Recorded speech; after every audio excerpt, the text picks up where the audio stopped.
एक बार फिर से स्वागत है आप लोगों को कक्षा 10 एनसीईआरटी गणित के इस नए चैप्टर में। आज हम लोग प्रश्नावली 3.5 करेंगे। इससे पहले वाली जितने भी प्रश्नावली थी 3.4, 3.3, 3.2, 1 सब हम लोगों ने करा चुके हैं। तो चलिए सीखते हैं। इसमें आप लोगों को पहला क्वेश्चन क्या दे रखा है, निम्न रैखिक समीकरणों के युग्मों में किसका एक अद्वितीय हल है, किसका कोई हल नहीं है या किसके अपरिमित रूप से अनेक हल हैं। अद्वितीय हल है तो उस स्थिति में उसे ब्रज गुणनखंड विधि से हल कीजिए। आज एक नया ब्रज गुणनखंड विधि सीखेंगे तो आप लोग बहुत एक्साइटेड होंगे सीखने के लिए, क्योंकि एक हर मतलब नया नया चीज़ें सीखने में मज़ा ही अलग आता है ना। तो देखो, वैसे तो आप प्रतिस्थापन विधि से भी एक्स और वाई के मान ज्ञात कर सकते हो, विलोपन विधि से भी कर सकते हो, लेकिन ब्रज गुणनखंड विधि से भी आप कर सकते हो। इसीलिए यह इम्पोर्टेंट है, तो आप लोग सीख लो। सीखने में क्या जा रहा है। तो देखो पहला क्वेश्चन क्या है। इस क्वेश्चन से बताने के पहले अगर आप लोगों को मैं एक मोटा मोटी बताऊँ कैसे इसमें होगा, तो चलो मैं समझाता हूँ। जैसे कि मानो कि ये एक समीकरण है, ठीक ना, ये पहला समीकरण या दूसरा समीकरण। अब देखो ये कोई भी समीकरण है तो समीकरण किस रूप का होता है, a x plus b y plus c, यही रूप का होता है बराबर जीरो। और फिर a x plus b y plus c बराबर जीरो। लेकिन यहाँ पर देखो पहला समीकरण होगा तो a one x plus b two y plus c one, और अगर दूसरा समीकरण है तो a two x plus b two y plus c to.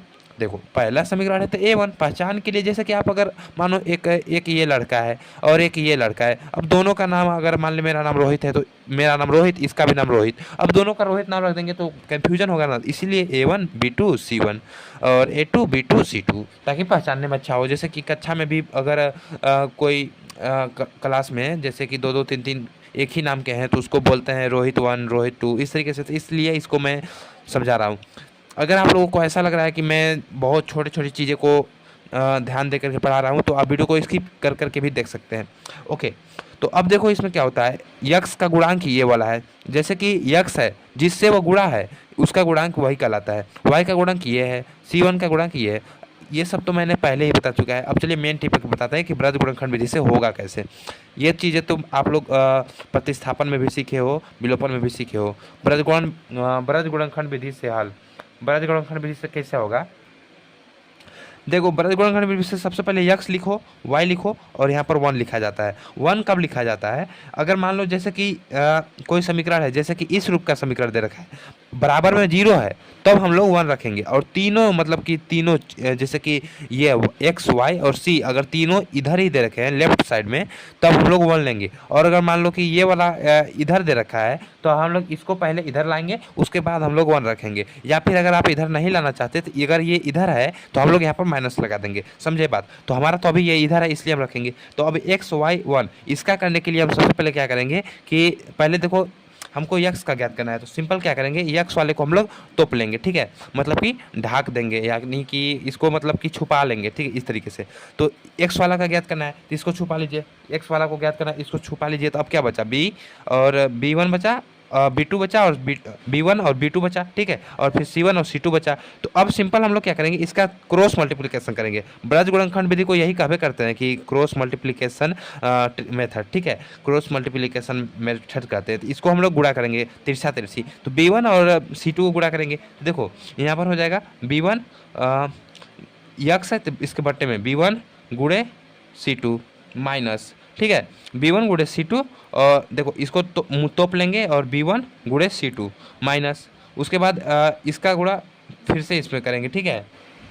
तो इसका कैसे होगा, बी टू गुणे सी, बी टू गुणे सी वन, ठीक है, इस तरीके से। उसके बाद वाई है तो वाई वाला को छुपा लेंगे, वाई वाला को छुपाएंगे तो इसका गुणा इसमें करेंगे, इसका गुणा इसमें करेंगे। तो ए वन गुणे सी टू माइनस ए टू गुणे सी वन।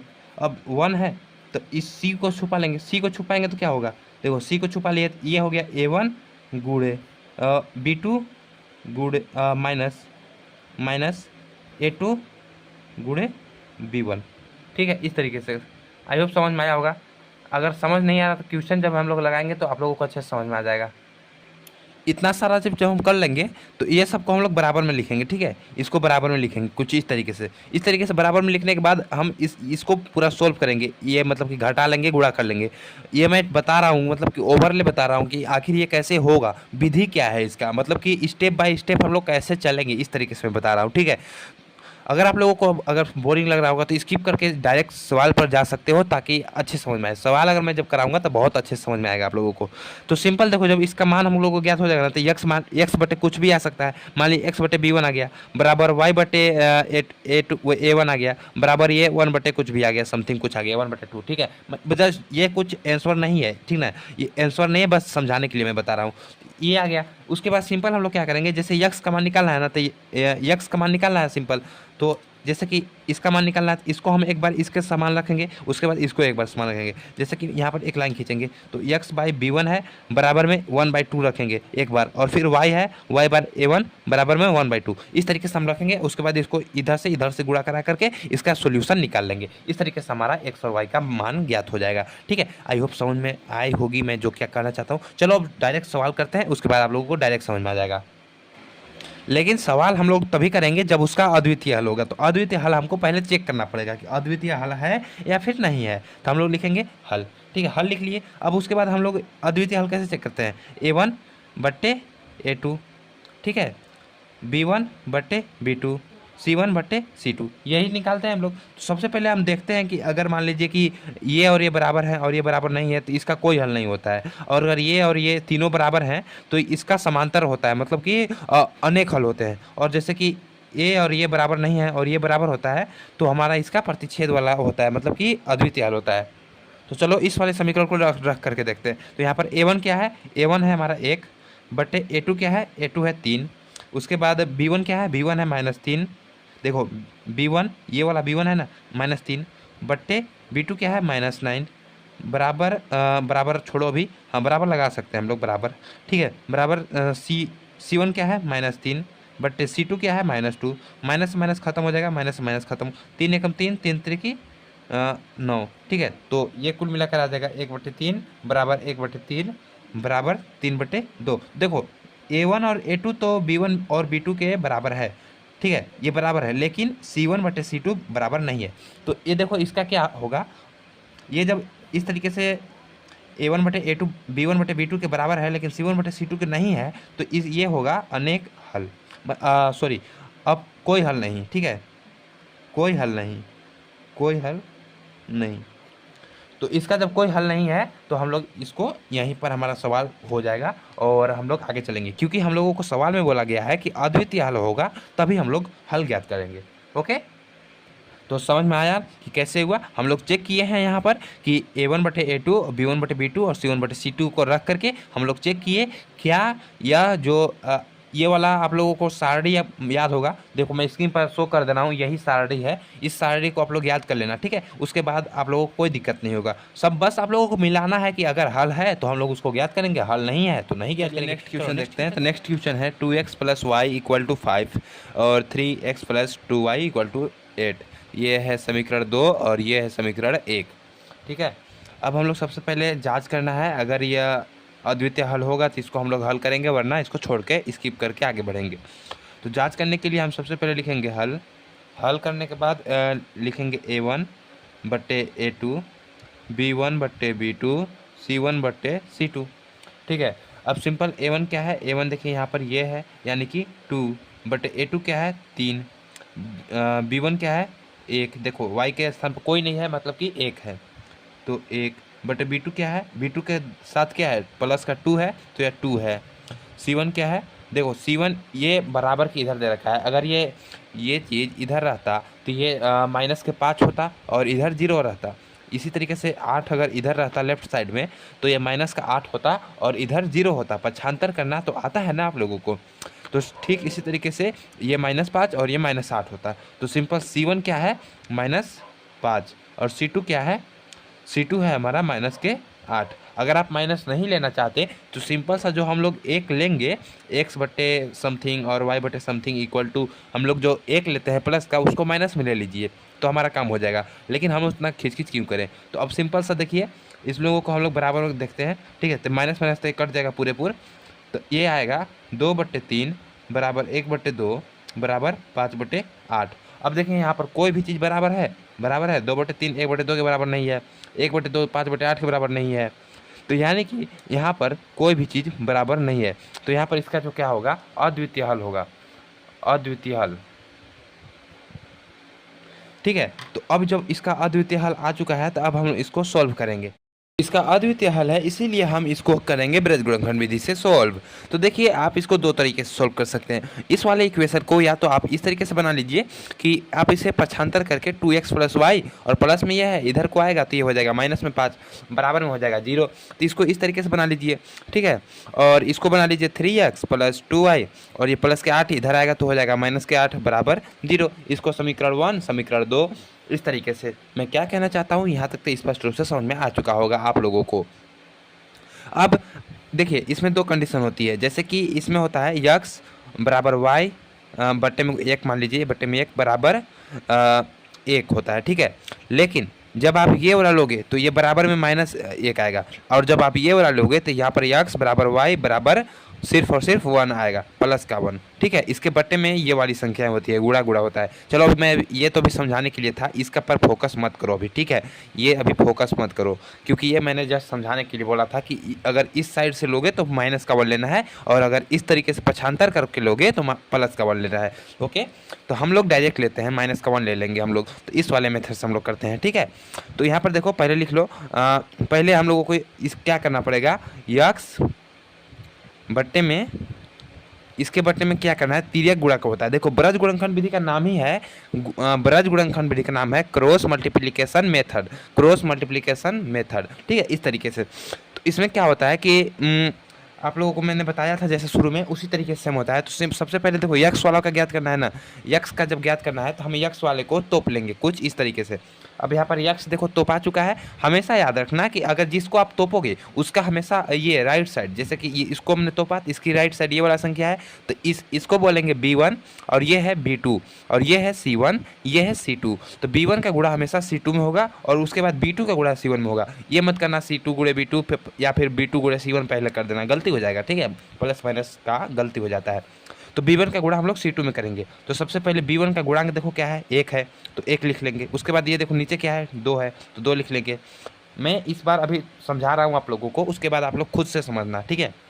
और उसके बाद c1 क्या है, देखो 5 है, और c2 क्या है, 8 है, इस तरीके से लिख लेंगे। फिर बराबर y बटे में y वाला को तोप लेंगे। देखो इसको तोपेंगे तो इसके लेफ्ट साइड से स्टार्ट करेंगे। तो लेफ्ट साइड में क्या है, c1 है, तो c1 का गुणा कहाँ होगा, इस वाले में। देखो इसका गुणा इसमें होगा, c1 का गुणा इसमें, तो c1 का गुणा इसमें करेंगे तो हो जाएगा, c1 क्या है 5 है, और c2 क्या है 8 है, c1 5 c2 8, और इसका गुणा होगा यहाँ पर देखो लिख लो 2 और 3 है, ठीक है। इस तरीके से बराबर हम लोग देखो यहाँ पर माइनस का 1 लेंगे। क्यों लेंगे, क्योंकि हम लोगों ने पक्षांतर नहीं किया है, हम लोग डायरेक्ट इक्वेशन के माध्यम से ही चल रहे हैं। तो माइनस का 1, समझ गए ना।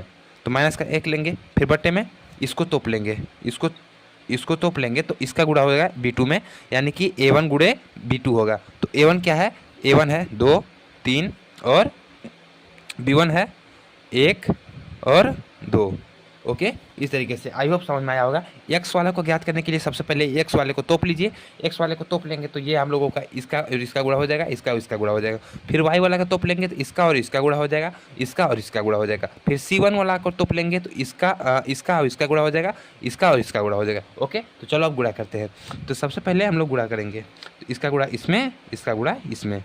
तो यक्स बट्टे में ये हो जाएगा 8 गुणे 1 यानी कि 8, माइनस 2 गुणे 5 यानी कि 10, बराबर y बटे में 5 गुणे 3 यानी कि 15, 8 गुणे 2 यानी कि 8 दूना में 16 माइनस 16, ठीक है।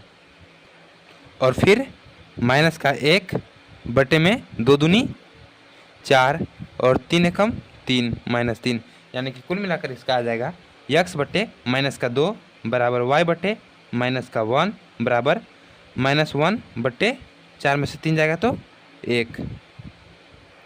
तो अब सिंपल हम सबसे पहले एक बार इसको इसके बराबर में रखेंगे, फिर इसको बराबर इसके बराबर में रखेंगे, ठीक है।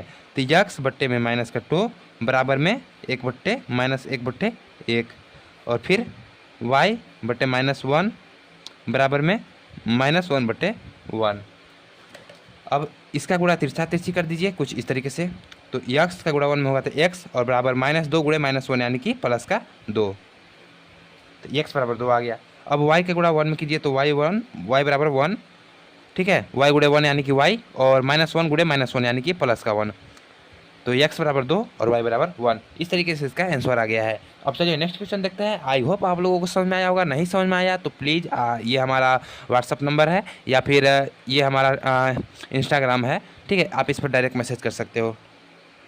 तो नेक्स्ट क्वेश्चन इज, यहाँ पर देख सकते हो 3x - 5y equal to 20, 6x - 10y equal to 40। तो सबसे पहले ना इसको पक्षांतर कर लीजिए और कुछ इस रूप का बना लीजिए, ठीक है, मतलब कि एक रैखिक समीकरण के बना लीजिए। 5y - 20 बराबर 0, 6x - 10y - 40 बराबर 0। ओके, तो इसमें हम लोगों ने इसको पक्षांतर किया है, तो ये प्लस में था तो इधर आएगा तो माइनस में, ये प्लस में था इधर आएगा तो माइनस में। ओके, ये इक्वेशन 1, ये इक्वेशन 2। अब सिंपल हम इसको चेक करेंगे। तो चेक करेंगे कि अद्वितीय हल है या फिर कोई दूसरा हल है। अद्वितीय हल होगा तो इसका हम लोग आगे बृहद खंड विधि से हल करेंगे, अगर हल नहीं होगा तो इसको छोड़ देंगे।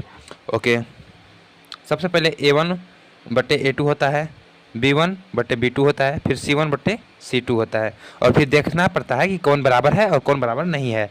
तो चलो देख लेते हैं फटाफट। तो A1 क्या है, 3 है, A2 क्या है, 6 है, B1 क्या है, -5 है, B2 क्या है, -10 है, C1 क्या है, -20, और C2 क्या है, -40। माइनस माइनस खत्म, माइनस माइनस खत्म, यानी कि टोटल 3 एकम 3, 3 दूनी 6, 5 एकम 5, 5 दूनी 10, 20 एकम 20, 20 दूनी 40, यानी कि 1/2, 1/2, 1/2। अब देख सकते हो कि तीनों आपस में बराबर हैं, यानी कि ये जब तीनों बराबर हैं तो ये होगी संपाती रेखा है और इसके अपरिमित रूप से अनेक हल होंगे।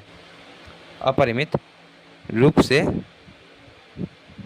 अनेक हल। ओके, तो इस तरीके से इसका अब हम लोगों को सॉल्यूशन करने का कोई ज़रूरत नहीं है, क्योंकि हमको सिर्फ और सिर्फ अद्वितीय हल वाले को ही सॉल्यूशन करना है। तो चलिए नेक्स्ट क्वेश्चन देखते हैं। तो ये दे रखा है, तो सबसे पहले इसको चेक करेंगे। चेक करने के लिए A1/A2, B1/B2, C1/C2। तो A1 की जगह पर क्या है, 1/A2 की जगह पर क्या है, 3, B1 की जगह पर क्या है, -3, B2 की जगह पर क्या है, -3, C1 की जगह पर -7, C2 की जगह पर -15। माइनस माइनस कैंसिल और ये माइनस माइनस कैंसिल, यानी कि अब यहाँ पर देख सकते हो 1 और 1, यानी कि 1/3 not equal to 1/1, not equal to 7/15। तो यहाँ पर देख सकते हो जब किसी के बराबर नहीं आ रहा है अर्थात इसका अद्वितीय हल होगा, अद्वितीय हल, ठीक है। और जब अद्वितीय हल है तो इसको हम लोगों को सॉल्व करना पड़ेगा। तो चलिए सॉल्व करते हैं। इसको थोड़ा नीचे करते हैं, x y 1। तो x बटे में देखो, x बटे में यानी कि हमको x वाला जब ज्ञात करना है तो x वाले टर्म को हम लोग तोप लेंगे। तो ये बचेगा b1 यानी -3 गुड़े b1 का गुड़ा इसमें होगा c2 में, तो -15, फिर -3 गुड़े -7, ये हो जाएगा बराबर y। तो y वाला टर्म को ज्ञात करने के लिए हमको y वाला टर्म को तोप लेंगे।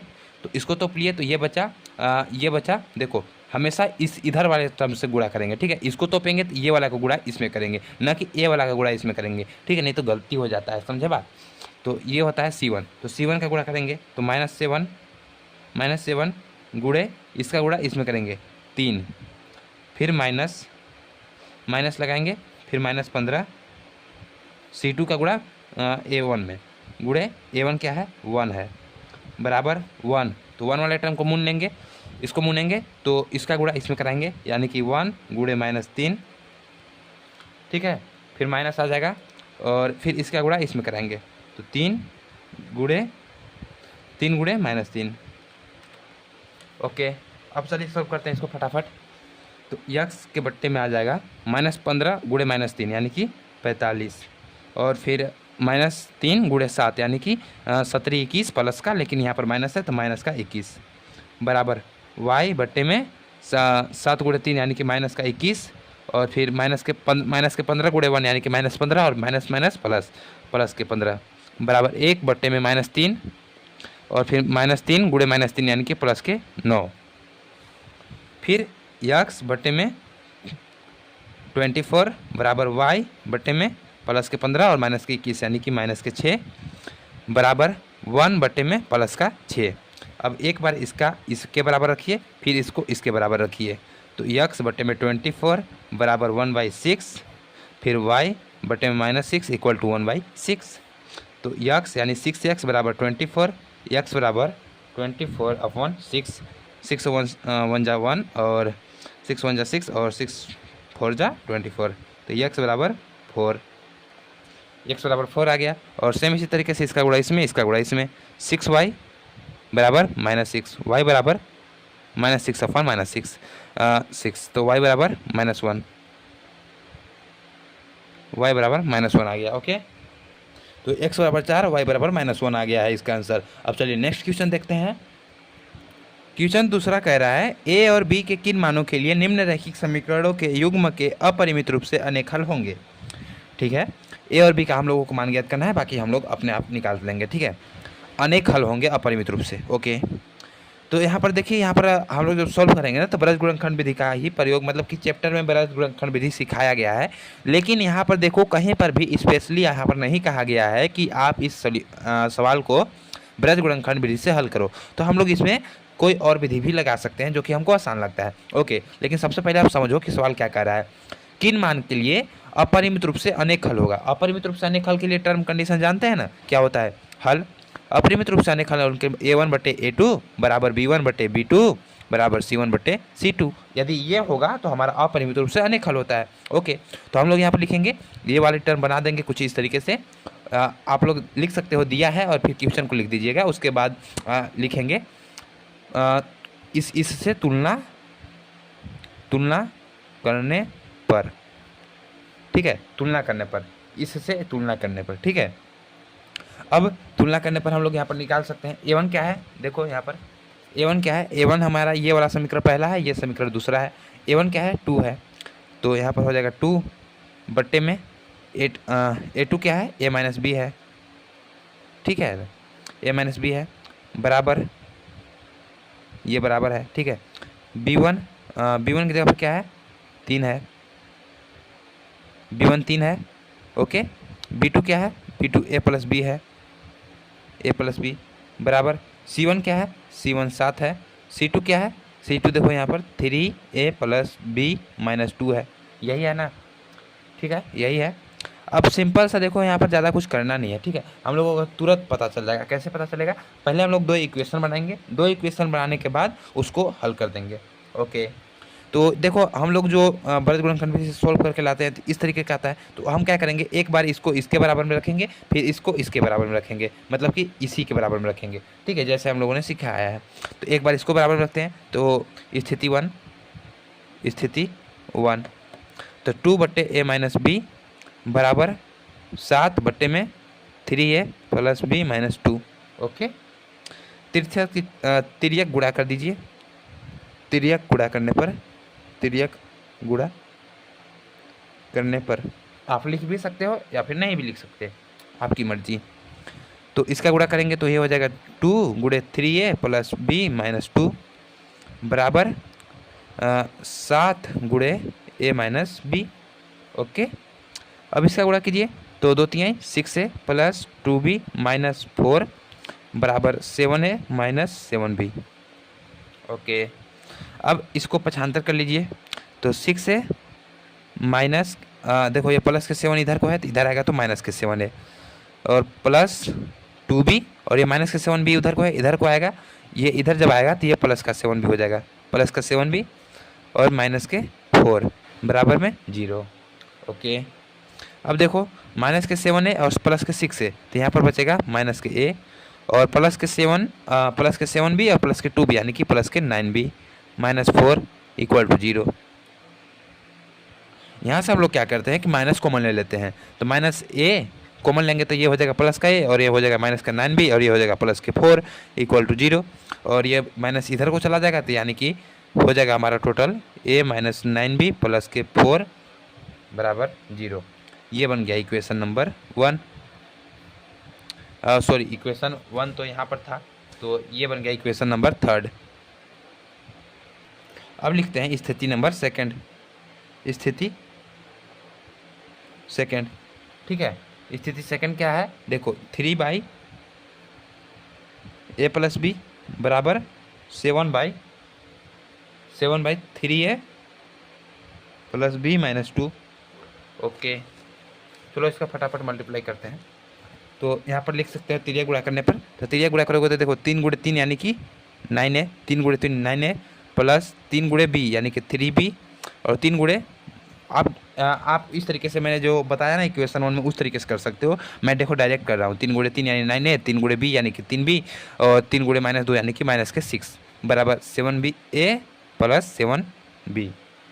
ओके, तो 9a और ये प्लस के 7a है, तो इधर आएगा तो -7a और प्लस के 3b, और इधर आएगा तो -7b और फिर -6 = 0। तो देखो प्लस के 9 में से प्लस के 9a में से -7a जाएगा तो प्लस का 2a, और फिर माइनस का 7b और प्लस का 3b, इसमें से ये वाला चला जाएगा तो ये बचेगा माइनस का 4b -6 बराबर 0। तो ये हमारा इक्वेशन नंबर सेकंड बन गया, अरे फोर्थ बन गया इक्वेशन नंबर। अब देखो 2 इक्वेशन प्राप्त हो चुका है, तो अब हम सिंपल इसको क्या करेंगे, विलोपन विधि से हल करेंगे। ठीक है, विलोपन विधि से आप एग्जाम में किसी भी विधि से हल कर सकते हो, जब तक उसमें स्पेशली न कहा गया हो कि इस विधि से हल कीजिए।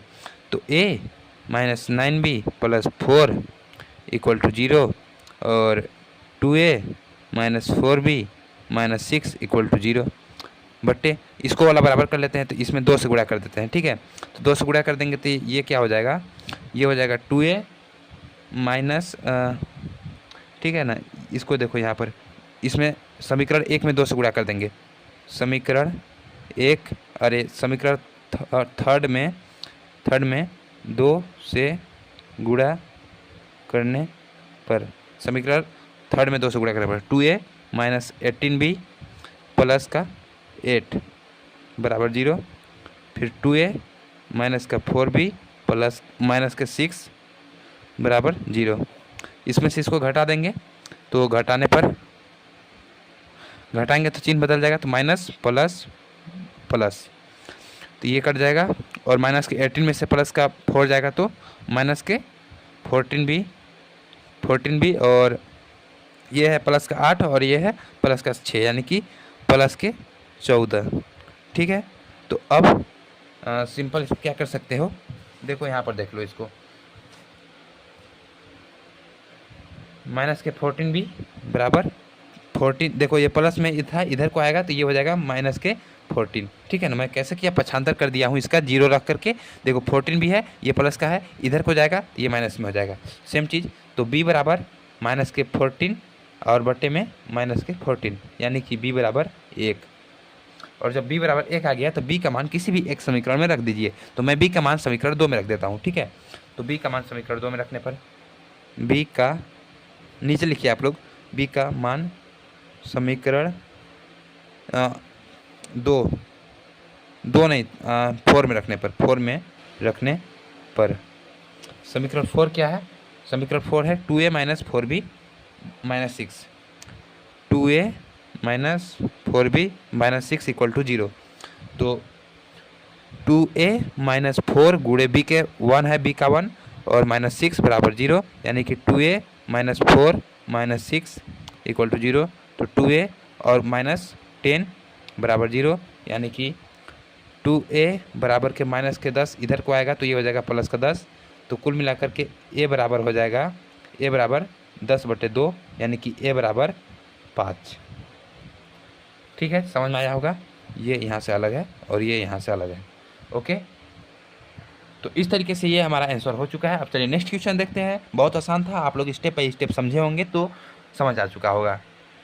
तो नेक्स्ट क्वेश्चन ये दे रखा है, तो देखो यहाँ पर हम लोगों को बोला है कि के किस मान के लिए निम्न रैखिक समीकरणों का युग्म के कोई हल नहीं होगा, मतलब कोई हल नहीं। तो कोई हल के लिए तो आप लोग जानते हैं ना क्या टर्म कंडीशन होता है। अगर कोई हल नहीं है यानी कि a1/a2 = b1/b2 not equal to c1/c2, यही होता है ना। तो इसका मतलब है कि कोई हल नहीं होगा। तो बस इसी टर्म और कंडीशन पर हम लोग रखेंगे इसको। तो यहाँ पर क्या हो जाएगा, देखो यहाँ पर a1 क्या है 3 है, और b1 क्या है, b1 1 है, और c1 क्या है, c1 तो बराबर है ये नहीं है, तो इसको हम लोग छोड़िए देंगे। ठीक है, तो हम लोग कुछ इस तरीके से लिखेंगे, देखो a1 क्या है 3 है बटे a2 क्या है 2k - 1 इक्वल b1 क्या है 1 है, और b2 क्या है k - 1। बस इतना ही लिखेंगे क्योंकि c1/c2 तो हमारा बराबर है नहीं है ना, तो हम लोग इसको छोड़ देंगे। ठीक है, तो अब सिंपल इसका तिर्यक गुणा कर दीजिए, बराबर इसका गुणा इसमें, इसका गुणा इसमें, तो 3 गुणे के माइनस 1 बराबर 1 1 गुणे 2k माइनस 1। तो देखो 3k माइनस 3 बराबर 2k माइनस 1, यही हो जाएगा। तो सिंपल 3k माइनस माइनस देखो 2k इधर का प्लस के है तो इधर आएगा, तो ये हो जाएगा माइनस के 2k और माइनस का 3 और ये माइनस का 1 है, इधर आएगा तो ये प्लस का 1 बराबर 0। ओके, तो अब ये आगे क्या हो जाएगा, 3k में से 2k चला जाएगा तो बचेगा ओनली k बचेगा और माइनस का 3 और प्लस का 1 यानी कि माइनस का 2 बराबर 0। तो k बराबर माइनस का 2 इधर को आएगा तो प्लस का 2, तो ये हो गया हमारा आंसर, k बराबर हो गया 2। तो इस तरीके से हम लोगों ने k का मान ज्ञात कर लिया है। बहुत सिंपल था, आप लोगों को समझ में आया होगा। चलिए नेक्स्ट क्वेश्चन देखते हैं। तो तीसरा क्वेश्चन दे रखा है, निम्न रैखिक समीकरणों के युग्म को प्रतिस्थापन एवं वृद्धि गुणनखंड विधियों से हल कीजिए, किस विधि को आप अधिक उपयुक्त मानते हो। ओके, देखो इसमें आप लोग अपने हिसाब से कर सकते हो, ठीक है। मतलब करना तो दोनों है, वृद्धि गुणनखंड विधि से भी करना है और प्रतिस्थापन विधि से भी करना है, लेकिन जो ये बताने वाला है ना कि उपयुक्त कौन सा है, तो ये आप अपने हिसाब से जो आपको आरामदायक लगे आप वो लिख सकते हो, इसमें आपकी मर्जी चलेगी, ठीक है। तो चलो सवाल लिख लेते हैं। तो सबसे पहले लिखेंगे दिया है okay 8x plus 5y equal to 9 और 3x plus 2y equal to 4। तो अब ब्रज गुणनखंड विधि से डायरेक्ट हल करते हैं, ब्रज गुणनखंड विधि से ब्रज गुणनखंड विधि से करेंगे। तो सबसे पहले देखो ब्रज गुणनखंड विधि करने के लिए यक्स बट्टे में यक्स, तो यक्स का निकालने के लिए यक्स वाले को इस तरीके से तोप लेंगे, यक्स को तोप लेंगे कुछ इस तरीके से, इसका गुणा इसमें करेंगे तो 5 गुणे 4 और 2 माइनस 2 गुणे 9, फिर बराबर वाई वाला का निकालने के लिए इस मुन देंगे इसको, तो इसका गुणा इसमें करेंगे तो 9 गुणे 3। हमेशा याद रखना इसका गुणा इसमें मत करना, इसका गुणा इसमें करना, ठीक है, इधर से करना इसमें। ओके, तो 9 गुणे 3, ठीक है, उसके बाद माइनस 4 गुणे 8, 4 गुणे 8 हो गया इस तरीके से। ओके, बराबर अब देखो यहाँ पर हम लोगों ने पक्षांतर नहीं किया है तो हम लोग प्लस का नहीं लेंगे, माइनस का लेंगे, माइनस का 1 बट्टे में इसको मून लेंगे, इसको मूनेंगे तो इसका गुणा इसमें करेंगे तो 8 गुणे 2 और फिर 3 गुणे माइनस 3 गुणे 5। ओके, अब चलो इसको देखो आगे क्या कैसे करेंगे, यक्स बट्टे में 5 गुणे 4 यानी कि 5 के 20 माइनस 18 बराबर वाई बट्टे में 9 तियाँ 27 माइनस में 4 8 32 बराबर माइनस 1 बटे 8 दूना 16 माइनस में 5 तियाँ 15। ओके, इतना आ गया। तो यक्स बट्टे में क्या हो जाएगा, 20 में से 18 जाएगा तो 2 प्लस का बराबर वाई बट्टे में 27 में से 32 जाएगा तो माइनस का 32 है और प्लस का 27 है यानी कि माइनस का 5 बराबर माइनस का 1 बट्टे में 16 में से 15 चला जाएगा तो 1 बचेगा। अब एक बार इसकी तुलना इससे कीजिए, फिर इसकी तुलना इससे कर दीजिए। ओके, चलो देखते हैं।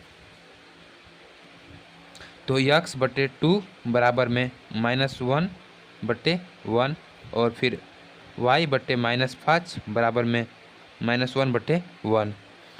ओके, तो एक बार इसकी तुलना हम लोग कर ही रहे हैं, तो इसका गुणा इसमें कर दिए, इसका गुणा इसमें करिए तो यक्स बराबर में माइनस का 2, यक्स बराबर माइनस का 2 हो जाएगा आंसर, और इसका गुणा इसमें तो यानी कि वाई बराबर में माइनस का 5 और प्लस माइनस का 1 यानी कि प्लस का 5। तो ये हमारा आंसर आ गया, एक्स बराबर माइनस 2 वाई बराबर 5। अब प्रतिस्थापन विधि से करेंगे तो देखो ये हमारा इतना कुल में हो गया, तो आप लोगों को आसान कौन लग रहा है आप खुद बताना। चलो प्रतिस्थापन विधि से करते हैं फटाफट। तो प्रतिस्थापन विधि से इस तरीके से करेंगे, ठीक है, थोड़ा जगह का अभाव है इसीलिए आप इस तरीके से थोड़ा एडजस्ट करो, समझो चीज़ों को। तो हम लिखेंगे समीकरण 1 से, समीकरण 1 से, ठीक है। समीकरण 1 क्या है, 8x बराबर, देखो हम लोग किसी भी एक टर्म का मान ज्ञात करना रहता है, या तो x का कीजिए या फिर y का कीजिए। तो 8x बराबर में 9 और ये प्लस का 5 इधर को था, तो जब इधर को जाएगा तो ये हो जाएगा माइनस का 5y यानी कि x बराबर 9 माइनस 5y बट्टे में 8। ये हो गया। तो ये हो गया इक्वेशन नंबर 3। ओके, समझ में आया। अब हम लोग लिखेंगे यक्स का मान समीकरण, हम लोगों ने एक्स लिया है यानी कि हम लोग 2 में रखेंगे। जिस वाले इक्वेशन से हम लोग एक्स का मान निकालेंगे उसका मान उसमें नहीं रखेंगे, उसके दूसरे समीकरण में रखेंगे। एक्स का मान समीकरण 2 में रखने पर तो रख देंगे हम लोग। तो समीकरण 2 क्या है, 3 और गुणे में यक्स है, तो यक्स बराबर में क्या रखेंगे, 9 माइनस 5y बटे में 8 प्लस 2y बराबर 4। ठीक है, अब इसका गुणा इसमें कर दीजिए। 9 तियाँ 27 माइनस में 3 पच्चे 15y, ठीक है ना, यहाँ तक बटे में 8 प्लस 2y बराबर 4। तो अब देखो 27 माइनस 15y और इसके बटे में 1 है, इसका गुणा इसमें होगा तो यही सेम चीज़ रहेगा और इसका गुणा इसमें हो जाएगा तो प्लस 16y बराबर में 4। ये हो जाएगा ना, हो जाएगा। अब इसको आगे बढ़ाते हैं। तो देखो यहाँ पर 27 और प्लस का 16 और माइनस का 16 यानी कि प्लस का y हो जाएगा ना। इतना तो आप आता होगा। देखो प्लस का 16 है, माइनस का 15 यानी कि प्लस के 16 में से माइनस का 15 चला जाएगा तो प्लस का y बचेगा बराबर में 4। ओ गाइस सॉरी देखो हम लोगों ने जब इसका गुणा किया तो इसके बटे में तो 8 था ना, इसके बटे में 8 था तो हम लोग 8 इसको भूल चुके थे। तो देखो 8 का गुणा इसमें हो जाएगा तो 8 चौक 32 हो जाएगा। तो यहाँ पर जो होगा ये 32 होगा, ठीक है, 32 होगा न कि ये। तो ये 32 माइनस 27 होगा यानी कि 32 माइनस 27 यानी कि ये हो जाएगा प्लस के 5, y बराबर 5। थोड़ा सा दिक्कत हुआ, कोई बात नहीं, आप लोग समय रहते पकड़ लिया मैंने। ओके, तो अब y का मान ज्ञात हो चुका है। तो अब y का मान तो अब y का मान समीकरण 3 में रखने पर, तो y का मान समीकरण 3 में रखेंगे तो x बराबर 9 माइनस 5 गुणे y की जगह पर 5। देखो यहाँ पर y है ना, ये वाला समीकरण 3 है तो 9 माइनस 5 गुणे y, तो y की जगह पर 5 बटे में 8। तो x बराबर 9 और 50 25 बटे में 8। समझ में आया ना। पता नहीं चलता है यार कि कब कैमरा नीचे चला गया। तो बराबर x बराबर 25 में से 9 चला जाएगा तो 25 में से 9 चला जाएगा तो माइनस का 16 बटे में 8 यानी कि 8 का 8 8 दूनी 16, x बराबर -2। तो देखो हमारा दोनों का आंसर सेम ही आया है, बृहद गुणनखंड विधि से भी प्रतिस्थापन विधि से भी। तो आप लोग खुद बताओ कि कौन सा विधि आसान लगा आप लोगों को और लिख दो। मेरे हिसाब से तो बृहद गुणनखंड ठीक ही है, प्रतिस्थापन कर सकते नहीं, बृहद गुणनखंड ठीक है, बृहद गुणनखंड विधि उपयुक्त है, बृहद गुणनखंड विधि उपयुक्त है। ओके, अब चलो नेक्स्ट क्वेश्चन देखते हैं। तो चौथा नंबर क्वेश्चन क्या दे रखा है, निम्न समस्याओं में रैखिक समीकरण के युग्म बनाइए और उनके हल यदि उनका अस्तित्व हो तो किसी भी बीजगणितीय विधि से ज्ञात कीजिए। ठीक है, यहाँ पर कोई नहीं बोला है कि बृहद गुणनखंड विधि से ही करना है, आप यहाँ विलोपन प्रतिस्थापन जो मना है उसमें से कर सकते हो। तो चलो हल लिखते हैं। सबसे पहला क्वेश्चन क्या है, एक छात्रावास के मासिक व्यय का एक भाग नियत है तथा शेष इस पर निर्भर करता है कि छात्र ने कितने दिन भोजन लिया है। जब एक विद्यार्थी ए को जो 20 दिन भोजन करता है 1000 रुपया देना पड़ता है, ठीक है, छात्रावास के व्यय के लिए अदा करना पड़ता है। जबकि एक विद्यार्थी बी को 26 दिन भोजन करता है, छात्रावास के व्यय के लिए 1180 अदा करना पड़ता है। नियत व्यय और प्रतिदिन भोजन का मूल्य ज्ञात कीजिए। ओके, एक छात्रावास के मासिक व्यय का एक भाग नियत है। ओके, नियत भाग है ना, ठीक है। तो हम लोग सबसे पहले इसका बस इक्वेशन बना लेंगे, इक्वेशन बनाने के बाद तो सवाल ऐसे ही हल हो जाता है। तो हम लोग लिखेंगे हल। तो इसको हल करने के बाद क्या मानेंगे, माना नियत व्यय क्या है, यक्स है, तथा प्रतिदिन व्यय क्या है, वाई है। अब पहला कंडीशन क्या है कि एक विद्यार्थी ए को जो 20 दिन भोजन करता है 1000 छात्रावास के व्यय के लिए अदा करना पड़ता है। ओके, तो स्थिति वन क्या है कि जब ए विद्यार्थी 20 दिन क्या करता है, भोजन करता है। तो यक्स तो देखो नियत है, तो यक्स ही रहेगा, प्लस प्रतिदिन व्यय क्या है 20, यानी कितना दिन करता है 20 दिन, तो 20y बराबर कितना अदा करना पड़ता है 1000 रुपया अदा करना पड़ता है। ठीक है, समझ में आया होगा ना मैं क्या करना चाहता हूँ। देखो नियत व्यय जो है, नियत तो नियत रहेगा ना यक्स, और प्रतिदिन मतलब कि कितना दिन किया 20 दिन किया, तो 20 दिन यानी कि 20 उड़े वाई 20y इक्वल टू 1000। ये हो गया समीकरण नंबर 1। अब स्थिति सेकंड, स्थिति सेकंड क्या बोल रहा है कि बी जो है, एक बी छात्र है जो कि 26 दिन भोजन करता है, तो यक्स तो नियत ही है, प्लस 26y इक्वल टू कितना देना पड़ता है उसको 1180 रुपये देना पड़ता है। तो ये हो गया समीकरण नंबर 2। कितना आसानी से हम लोगों ने बना लिया ना। देखो आप चाहो तो इसको सेम टू सेम ये पूरा चीज़ को यहाँ पर उतार के उसके बाद विलोपन विधि सॉल्व कर सकते हो। मैं विलोपन विधि की यूज करूँगा। ठीक है, विलोपन विधि से तो विलोपन विधि से करने के लिए देखो सब सिंपल मैं यहीं से कर देता हूँ। यहाँ पर प्लस का x है, यहाँ पर प्लस, माने कि घटाना है, तो घटाने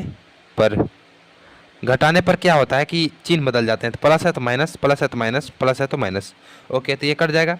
और देखो यहाँ पर माइनस के 26y है और प्लस का 20y, माइनस के 26 में से प्लस का 20 चला जाएगा तो माइनस का 6y equal to minus minus देखो बड़ा है तो 180 हो जाएगा, माइनस माइनस खत्म, यानी कि 6y इक्वल टू 180 आ जाएगा, यानी कि y इक्वल टू 180/6।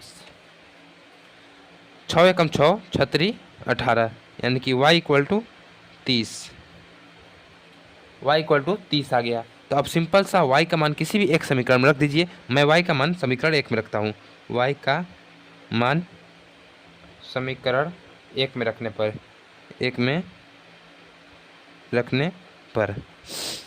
y का मान समीकरण 1 में रखने पर, एक क्या है समीकरण x प्लस 20, देखो यही है ना, x प्लस 20y बराबर 1000। तो x क्या है, x तो x ही हमको ज्ञात करना है, प्लस 20 गुणे y क्या है 30 बराबर 1000। तो x प्लस में 20 गुणे 30 यानी कि 600 बराबर 1000। तो x बराबर 1000 माइनस 600, यानी टोटल x बराबर 400। तो y बराबर 30, x बराबर 4, यानी कि हम लोगों ने माना था क्या कि नियत व्यय x है, तो नियत व्यय x बोले तो नियत व्यय x, तो x हमारा है 400, और तो x बराबर 400, नियत व्यय 400 और प्रतिदिन 30 रुपया। तो ये इसका आंसर आ गया। चलो नेक्स्ट क्वेश्चन देखते हैं। क्वेश्चन में दूसरा क्या बोल रहा है कि एक भिन्न है, ठीक है, एक भिन्न है 1/3 हो जाती है जब उसके अंश में 1 घटाया जाता है, और 1/4 हो जाता है जब हर में 8 जोड़ा जाता है। भिन्न ज्ञात करना है। ओके, बहुत सिंपल है, इक्वेशन बनाना सीख गए, यानी कि आप आधा से अधिक सवाल तो ऐसे ही कर लेंगे। मानेंगे, माना वह भिन्न क्या है x/y है, तो अंश मानेंगे, अंश बराबर x है और हर बराबर y है। तो स्थिति 1 के अकॉर्डिंग हम लोग चलेंगे। स्थिति 1 बोले तो 1/3 हो जाता है भिन्न जब उसके अंश में 1 घटाया जाता है, मतलब कि x/y है ये भिन्न। अब यदि हम अंश में 1 घटा दे तो ये क्या हो जाएगा 1/3 हो जाएगा। ठीक है, क्वेश्चन के अकॉर्डिंग अंश में 1 घटाया जाता है तो 1/3 हो जाता है। सेम टू सेम इस तरीके से लिख लिया है। अब ये हो गया, इसका गुणा इसमें कर दीजिए, इसका गुणा इसमें कर दीजिए। ओके, तो 3 गुणे x - 1 बराबर y का गुणा 1 में होगा तो y ही रहेगा। तो देखो 3x - 3 बराबर में y, यानी कि 3x और प्लस के y है, इधर आएगा तो माइनस के y बराबर माइनस के 3 है, इधर को जाएगा तो प्लस का 3। ये हो गया समीकरण नंबर 1। ये बना लिया समीकरण। अब सेम इसी तरीके से समीकरण 2 बना लेते हैं। तो स्थिति सेकंड के अकॉर्डिंग क्या बोल रहा है कि 1/4 हो जाता है भिन्न जब हर में 8 जोड़ा जाता है, यानी कि x/y है और ये इसका अंश है, ये हर है, ये अंश ये हर। तो हर में यदि 8 जोड़ दिया जाता है तो क्या हो जाएगा 1/4। तो सिंपल तिर्यक गुणा कर दीजिए।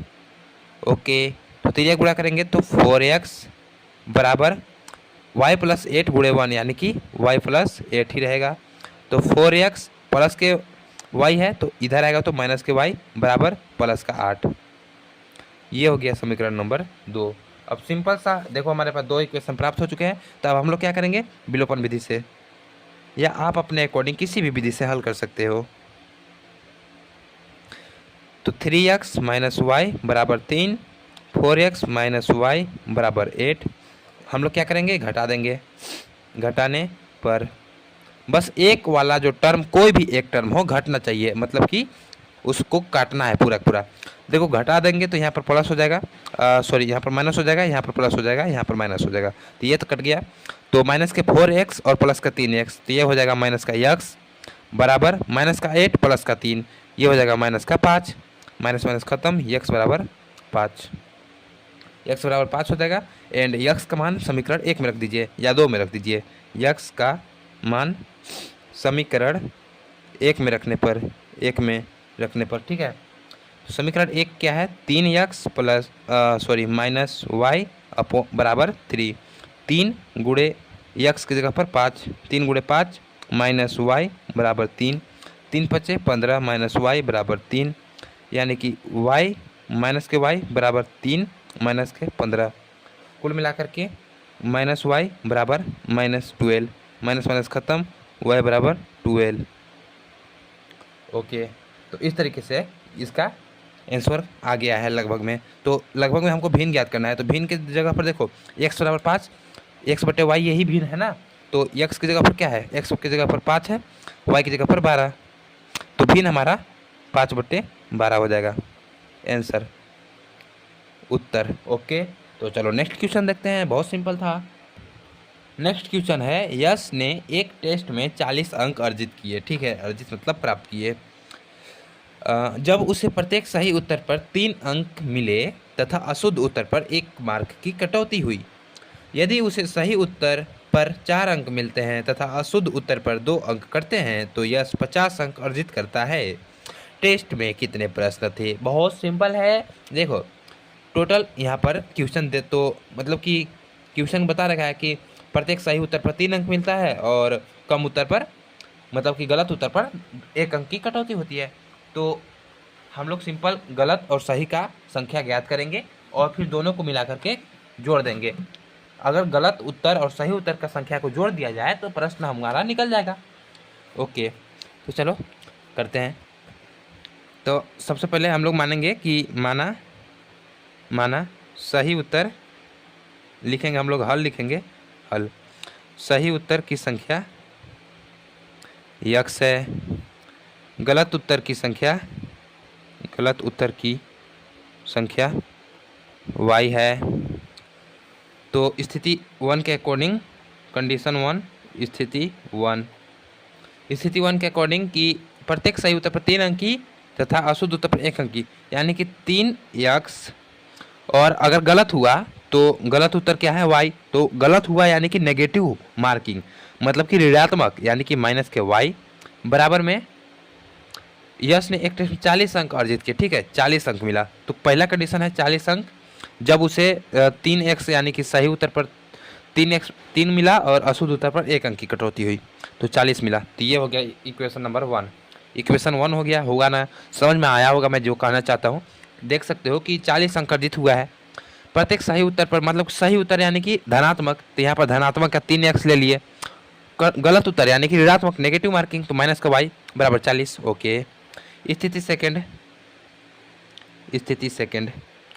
सेकंड क्या बोल रहा है कि अशुद्ध उत्तर पर 1 अंक की कटौती हुई है, अशुद्ध उत्तर पर 1 अंक की कटौती हुई है, ये तो कंडीशन 1 था। यदि उसे सही उत्तर पर 4 अंक मिलता है तथा अशुद्ध उत्तर पर 2 अंक की कटौती होती है, यानी कि सेकंड में 4 अंक मिलता है, 4x मिलती है, और 2y यानी कि 2 नंबर की, तो 2y की कटौती होती है, तो कितना नंबर मिलता है उसे, 50 अंक मिलता है, 50 अंक। तो ये हो गया इक्वेशन नंबर 2। समझ में आया होगा मैं क्या कहना चाहता हूँ, किस तरीके से इक्वेशन बनाया हूँ। बस इक्वेशन बनाना सीख गए तो सवाल आपका हल है, बस विलोपन विधि से हल कर दीजिए, विलोपन विधि से। तो देखो ये वाला समीकरण, इसको बराबर कर लेते हैं। तो इसको बराबर करने के लिए सिंपल सा क्या करना पड़ेगा हमको, ये पूरा समीकरण में 2 से मल्टीप्लाई करना पड़ेगा। तो यहाँ पर 2y हो जाएगा, यहाँ पर 2y है, ये है, तो 2 से मल्टीप्लाई कर देंगे, तो लिखेंगे 2 से गुणा करने पर, गुणा करने पर समीकरण एक में, समीकरण एक में, ठीक है, किस समीकरण में आप गुणा कर रहे हो ये जरूर बताओ। तो 2 का गुणा एक में हो जाएगा तो 6x माइनस के 2y बराबर में 80, 4x माइनस के 2y बराबर में 50।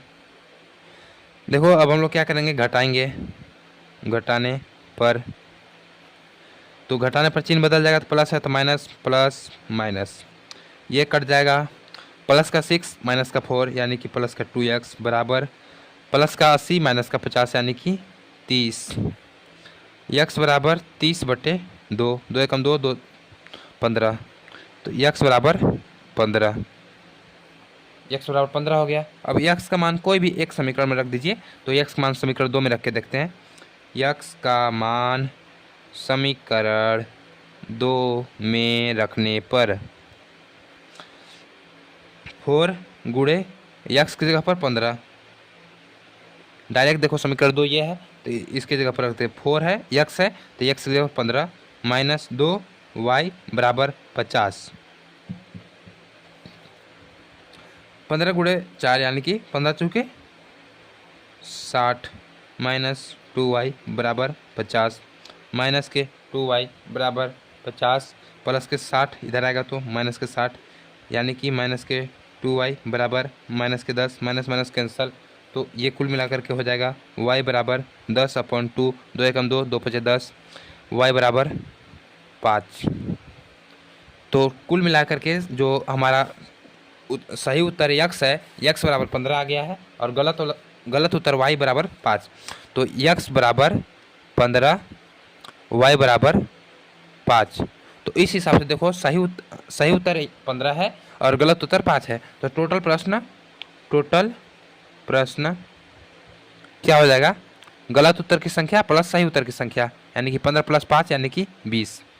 तो टोटल प्रश्न जो है 20 है। तो इस तरीके से इसका आंसर होगा। ठीक है, आई होप समझ में आया होगा। चलो नेक्स्ट क्वेश्चन देखते हैं। तो नेक्स्ट क्वेश्चन दे रखा है, एक राजमार्ग पर दो स्थान ए और बी 100 किलोमीटर की दूरी पर है। एक कार ए तथा दूसरी कार बी से एक ही समय चलना प्रारंभ करती है। यदि ये कारें भिन्न भिन्न चालों से एक ही दिशा में चलती है तो वे 5 घंटे पश्चात मिलती है। यदि वे विपरीत दिशा में चलती है तो 1 घंटे पश्चात मिलती है। दोनों कारों की चाल ज्ञात कीजिए। सिंपल है, क्वेश्चन समझिए पहले। ओके, पहला कंडीशन क्या बोल रहा है कि एक राजमार्ग है, जैसे कि ये एक राजमार्ग है, ठीक है। इसमें दो बिंदु है जैसे कि ए और बी। इसकी जो दूरी है ये कितना दे रखी है, 100 किलोमीटर की दूरी पर है। ये लोग, ये दोनों बिंदु 100 किलोमीटर है। तो यहाँ से बिंदु ए से एक कार चलना प्रारंभ कर, मतलब बिंदु ए से ये कोई कार है, ठीक है, ये कोई कार है जो कि बिंदु ए से चलना प्रारंभ करती है इधर की ओर, ठीक है, बी की ओर चलना प्रारंभ करती है एक ही समय पर। और बी से भी कोई एक कार है कुछ इस तरीके से, ये भी इधर की ओर ही, मतलब कि एक ही दिशा में चलने की कोशिश करते हैं। देखो ये और ये तो एक ही दिशा में चलने की कोशिश करते हैं। यदि ये कारें भिन्न भिन्न चाल से चलती है, मतलब कि इसका कोई चाल है मतलब 20 किलोमीटर, इसका मान लीजिए, ये है नहीं एक्चुअल में, बस मानना है, ठीक है, इसका है 40 किलोमीटर। तो ये दोनों क्या करती है कि इधर की ओर चलती है 5 घंटे, 5 घंटे लगातार चलती है इधर की ओर। तो कहीं पर ये आगे चल करके यहाँ पर मिल जाती है, ये कार और ये कार, मतलब कि दोनों कार आपस में आ जाती है आमने सामने। तो 5 घंटे पश्चात मिलती है यहाँ पर, ठीक है। तो ये है पहला कंडीशन दे रखा। तो इसकी मदद से हम लोग इसको इक्वेशन बनाएंगे। उसके बाद दूसरा कंडीशन क्या बोलता है कि जैसे कि यदि ये कार्य भिन्न भिन्न चालों से एक ही दिशा में चलते हैं तो 5 घंटे पर, यदि वह विपरीत दिशा, जैसे कि मान लो कि एक कोई कार यहाँ पर है, ठीक है, ये कोई कार है और एक कार यहाँ पर है, यहाँ पर है, अगर ये दोनों आपस में इधर की और इधर की ओर चलते हैं तो 1 घंटे में पहुँच जाती है, 1 घंटे में पहुँच जाती है, ठीक है, 1 आवर में पहुँच जाती है, मतलब कि यहाँ पर आ जाती है, मिल जाती है आपस में। तो हम लोगों को बताना है कि इनकी चाल क्या है, ठीक है, कार की चाल क्या है। ओके, लिखेंगे, माना फर्स्ट गाड़ी यानी कार की चाल, गाड़ी या कार लिख सकते हो, की चाल क्या है, माना फर्स्ट कार की चाल यक्स है तथा सेकंड कार की चाल वाई है। ओके, तो फर्स्ट गाड़ी की चाल x है और सेकंड गाड़ी की चाल y है। तो एक सूत्र होता है दूरी बराबर चाल गुणा समय। ठीक है, दूरी बराबर चाल गुणा समय होता है।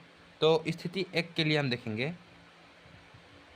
स्थिति एक है कि 100 किलोमीटर की दूरी पर है। ठीक है, एक कार ए तथा बी, यहाँ से कार यहाँ तक चलती है और ये कार यहाँ से यहाँ तक चलती है, और ये कहीं मान लो ये बिंदु पर मिलती है, इस बिंदु को सी मान लो।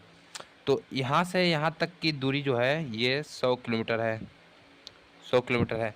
ठीक है, और यहाँ से यहाँ तक की दूरी ये है। ठीक है, तो अब हम लोग मान लो कि यहाँ से यहाँ तक की दूरी अगर निकालना चाहें, ए से सी तक की दूरी, तो ए से सी तक की दूरी, तो ए से सी तक की दूरी यानी कि ए सी बराबर चाल क्या है, चाल हमारा नहीं पता है, तो चाल हम माना है यक्स। प्रथम गाड़ी के लिए निकाल रहे हैं ना, तो प्रथम गाड़ी के लिए है तो यक्स है, और गुणे समय तो हमारा दे रखा है 5 घंटा पश्चात मिलती है ना, देखो क्वेश्चन में है। तो ए सी बराबर 5x, तो ये हो गया 5x। ए से लेकर सी तक की दूरी 5x, और बी से लेकर के सी तक की दूरी अगर हम ज्ञात करें, मतलब कि स्थिति सेकंड के अकॉर्डिंग, स्थिति सेकंड नहीं बोल सकते, स्थिति सेकंड से हम लोग दूसरा इक्वेशन प्राप्त करेंगे। तो हम लोग बी सी की दूरी ज्ञात करेंगे, तथा लिखेंगे तथा बी सी की दूरी, ठीक है, बी से सी तक की दूरी, तो बी सी बराबर हो जाएगा चाल हमारा क्या है, y है, गुणे समय तो 5 घंटे ही लग रहे हैं ना। देखो ये बिंदु से ये बिंदु तक जा रहा है, और ये वाला कार ये बिंदु से ये बिंदु तक, लेकिन समय बराबर ही लग रहा है, तो समय बराबर यानी कि 5, तो बी सी बराबर 5y। तो ये वाला दूरी 5x और ये वाला दूरी 5y, यानी कि 5x में से यदि हम 5x में से यदि हम 5y घटा दे तो 100 आ जाएगा ना। 5x यहाँ से यहाँ तक की है, और ये वाली दूरी अगर इतना घटा देंगे तो ये वाला दूरी आ जाएगा। समझो बात, 5x, एक बार मैं फिर से समझा रहा हूँ, यहाँ से a से लेकर c तक की दूरी 5x है, और b और c, देखो इतना दूरी को अगर हम लोग घटा देंगे 5x में से, तो इतना दूरी जब घट जाएगा तो यही वाला दूरी बचेगा ना भाई, समझो। ठीक है ना। अब चलो, तो हम लोग यहाँ पर लिखेंगे स्थिति एक के according 5x minus 5y equal to 100 kilometre. ये हो गया इक्वेशन नंबर 1। ठीक है, अब इक्वेशन नंबर सेकंड, स्थिति सेकंड देखो, स्थिति सेकंड के अकॉर्डिंग क्या बोला है कि यदि वे विपरीत दिशा में, जैसे ये कार है और ये इधर की ओर, और ये कार है इधर की ओर चल रही है, तो विपरीत दिशा में चल रही है, तो देखो ये जितना चलेगी विपरीत दिशा में चल रही है तो 1 घंटे पश्चात मिलती है, 1 घंटे बाद मिल जाएगी यहाँ पर। ठीक है, तो मान लो जितना कवर ये करेगी उतना ही कवर ये, यानी कि यह मान लो कि यक्स दूरी इसने कवर किया ए वाला कार ने, तो बी वाला कार भी कुछ ना कुछ दूरी कवर करेगा, तो वाई, तो मान लो कि ए वाला यहाँ तक आया और बी वाला यहाँ तक आया, तो ये दोनों को मिला करके ही तो 100 होगा ना। 100 किलोमीटर लाना है तो दोनों को मिला करके ही होगा। तो हमारा सेकेंड कंडीशन बनेगा x plus y equal to 100। अब हम लोगों ने यहाँ पर चाल क्यों नहीं ज्ञात किया, देखो हम लोगों का 1 घंटा चाल दे रखा है, 1 घंटा दे रखा है, यानी कि अगर मान लो कि यक्स है तो चाल दूरी हम लोग को ज्ञात करना है, तो दूरी बराबर होता है चाल गुणे समय।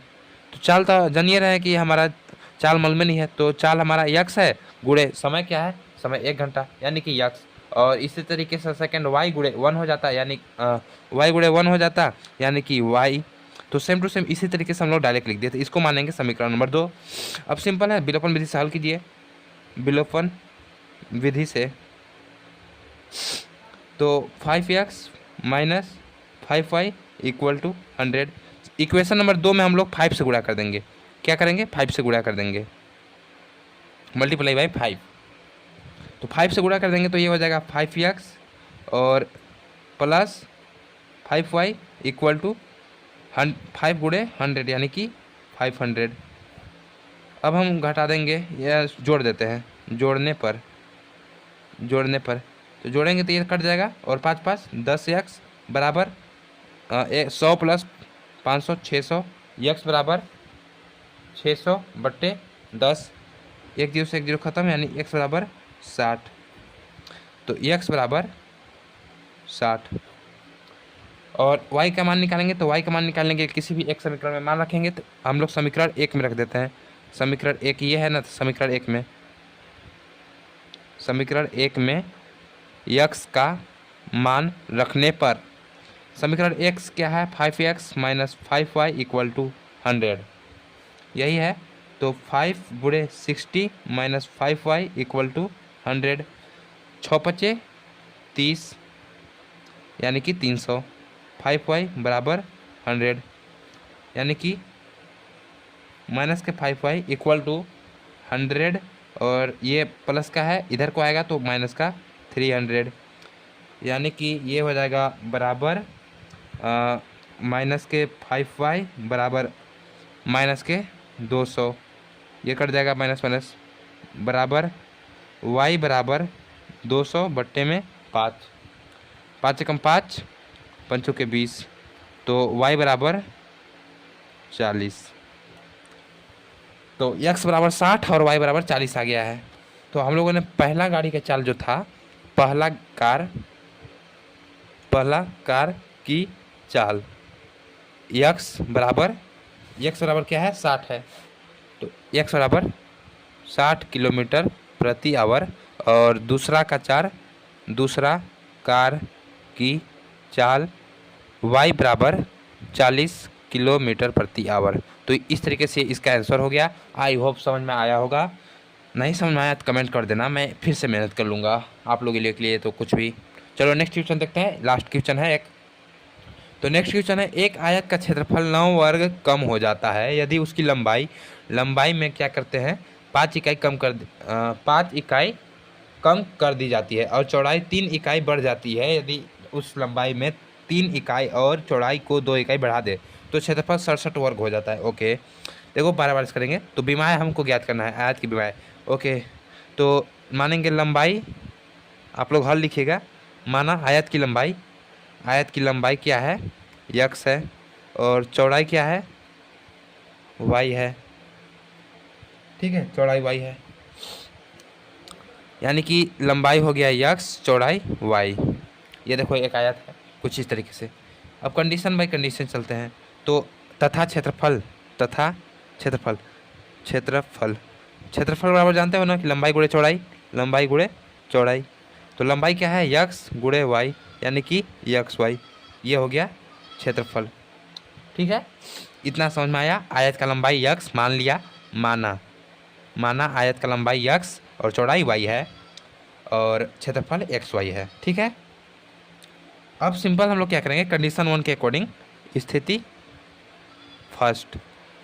ठीक ना, स्टेप बाय स्टेप क्वेश्चन को पढ़ना तो खुद समझ में आ जाएगा। यदि उसकी लंबाई 5 इकाई कम कर दी जाती है, मतलब कि लंबाई हमारा क्या है, x है, और इसमें से -5 कम कर दिया जाता है।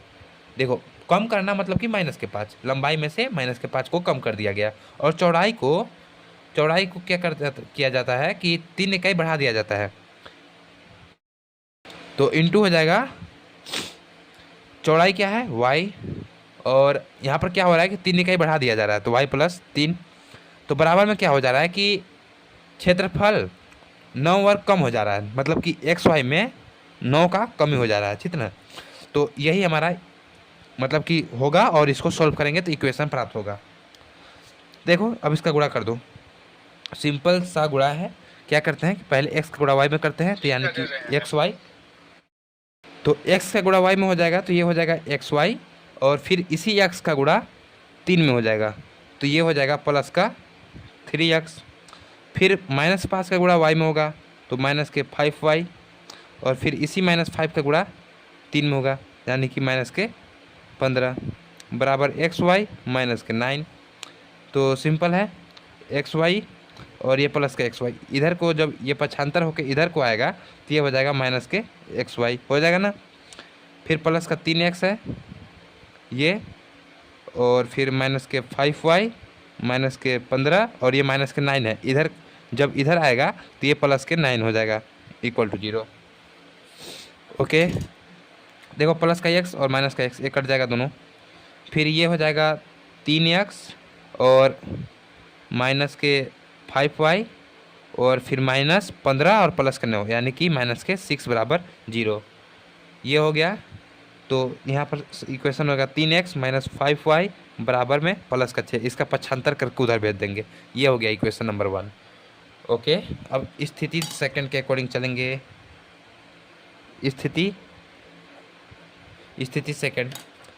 सेकंड क्या है? यदि हम लंबाई को 3 इकाई और चौड़ाई को 2 इकाई बढ़ा दें, मतलब कि लंबाई को 3 इकाई बढ़ाना है। लंबाई क्या है? यक्स है, तो यानी कि यक्स प्लस 3 इकाई, और चौड़ाई क्या है? वाई है, तो वाई प्लस 3 इकाई इंटू वाई प्लस 3 इकाई। तो क्या होता है कि तो क्षेत्रफल 67 वर्ग इकाई बढ़ जाता है। क्षेत्रफल जो है यक्स वाई वो कितना? 67 वर्ग इकाई बढ़ जाता है। तो अब आयत की विमाएँ ज्ञात करना सिंपल है। चलो इसको पहले इसका गुणा इसमें करेंगे तो एक्स वाई, फिर इसका गुणा इसमें करेंगे तो प्लस में 3x, फिर इसका गुणा इसमें करेंगे तो प्लस के 3y, फिर इसका गुणा इसमें करेंगे तो प्लस के 9 बराबर एक्स वाई प्लस 67। तो एक्स वाई और ये प्लस के है, इधर आएगा तो माइनस के एक्स वाई और प्लस के 3x प्लस के 3y प्लस के 9 और ये प्लस का 67 है, इधर को आएगा तो माइनस का 67 बराबर 0। पक्षांतर हुआ है इसका, ठीक है। प्लस माइनस ख़त्म।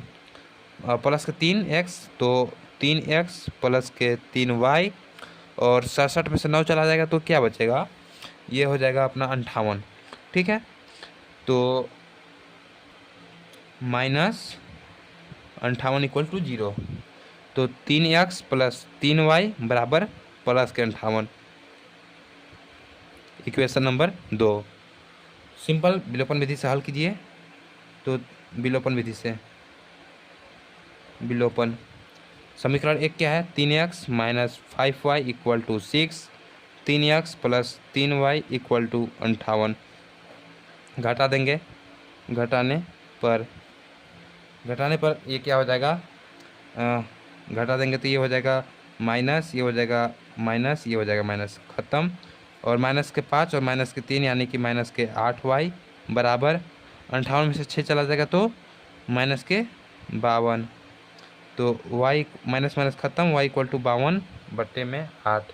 तो ये कटेगा। चलिए स्थिति सेकंड देखते हैं। स्थिति